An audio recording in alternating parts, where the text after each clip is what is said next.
vamos a exponer un tema que hemos denominado la proporcionalidad y el punto de fuga. En primer lugar, voy a explicar qué es un punto de fuga de una forma muy somera.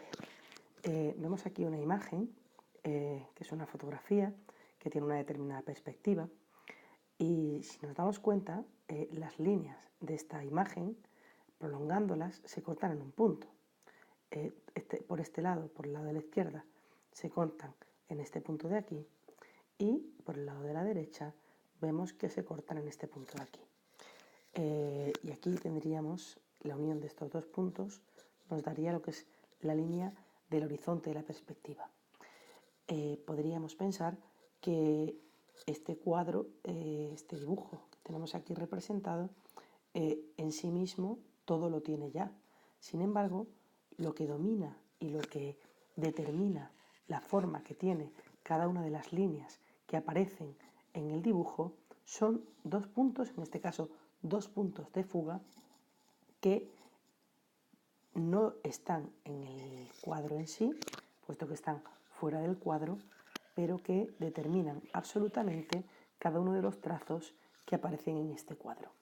Bien, vamos a partir de este concepto de punto de fuga para poder comprender la proporcionalidad. Tenemos aquí un problema de proporcionalidad directa. Nos dice, 3 kilos de patatas cuestan 2,4 euros. ¿Cuánto cuestan 2 kilos de patatas? ¿Por qué decimos que es una proporcionalidad directa? Porque si nos hablan de kilos de patatas y de lo que cuestan esos kilos de patatas, cuantos más kilos compremos, más dinero costará. Y cuantos menos kilos compremos, menos dinero costará. O cuanto más dinero nos gastemos, más kilos podremos comprar. Cuanto menos dinero nos gastemos, menos kilos podremos comprar. Tenemos aquí, hemos representado la compra de esos 3 kilos que cuestan 2,4 euros. Y aquí vemos la regla de 3, tendríamos por un lado el precio y los kilos, ¿no?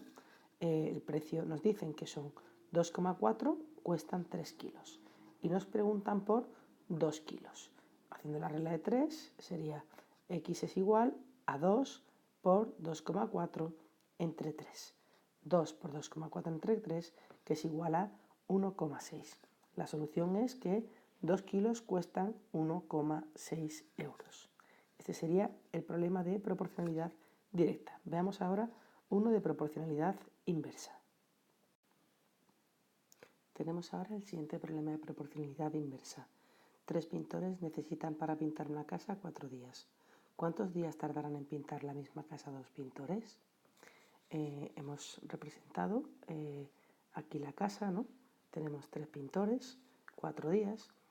Podríamos ver aquí la regla de 3 y decimos que es proporcionalidad inversa. ¿Por qué? Porque cuantos más pintores tengamos para pintar la casa, menos días vamos a tardar.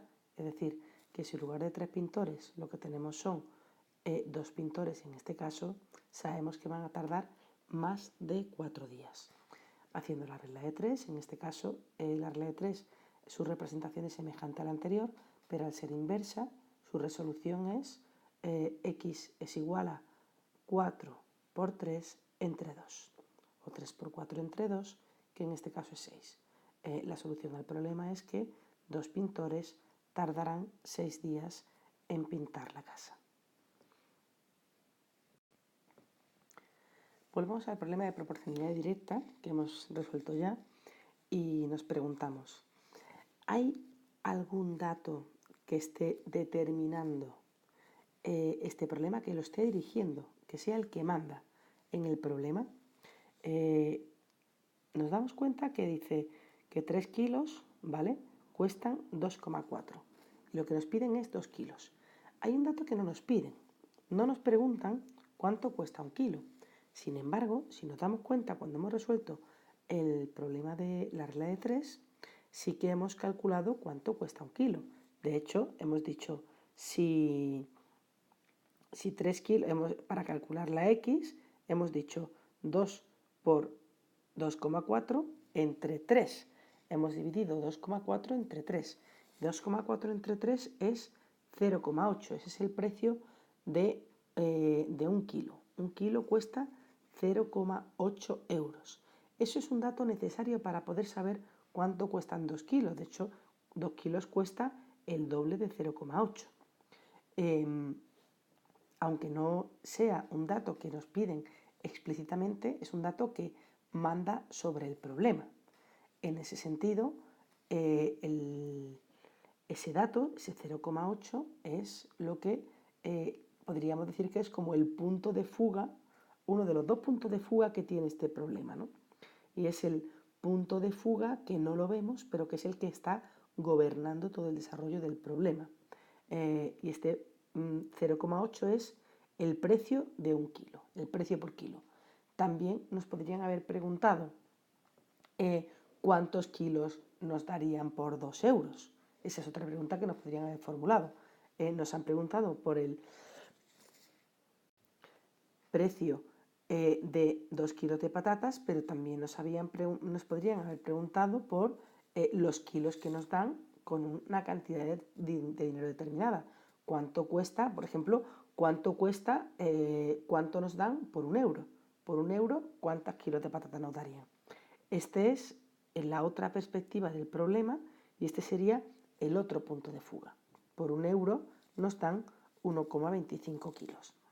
De hecho, si nos damos cuenta, y por eso el kilo por euro, por decirlo de algún modo, es 1,25. Si nos damos cuenta, 1,25 es igual a 1 dividido entre 0,8 y 0,8 es igual a 1 dividido entre 1,25.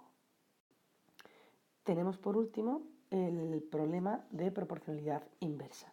Y volvemos a mirar a ver cuál es ese punto de fuga, ese dato que explícitamente no nos piden en el problema y sin embargo es necesario para poder resolverlo. Vamos a ver una cosa.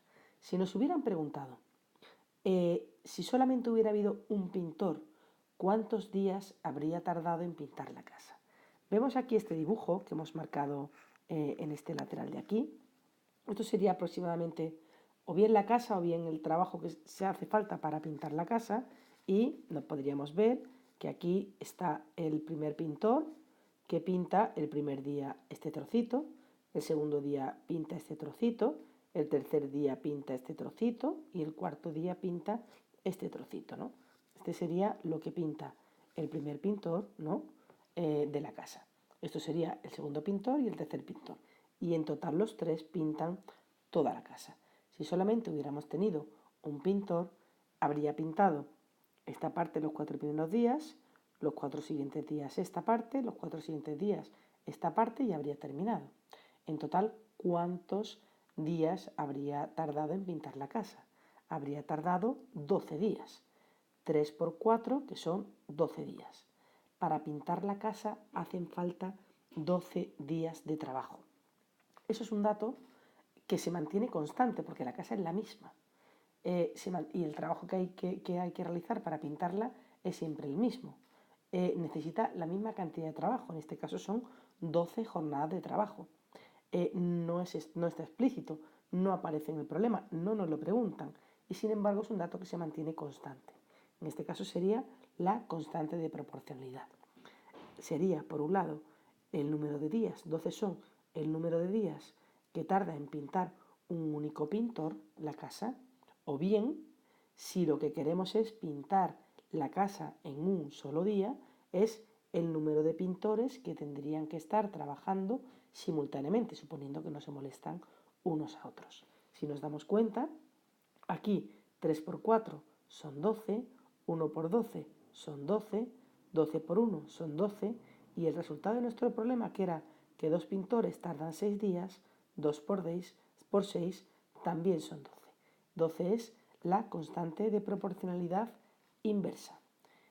Y tal y como hemos estado viendo a lo largo de este vídeo, la constante de proporcionalidad es ese número, ese dato que dirige el problema, que manda sobre él, que necesitamos saberlo, nos lo pidan o no nos lo pidan.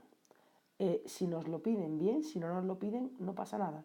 Pero no deja de ser quien manda en el problema. Puede ser explícito o implícito.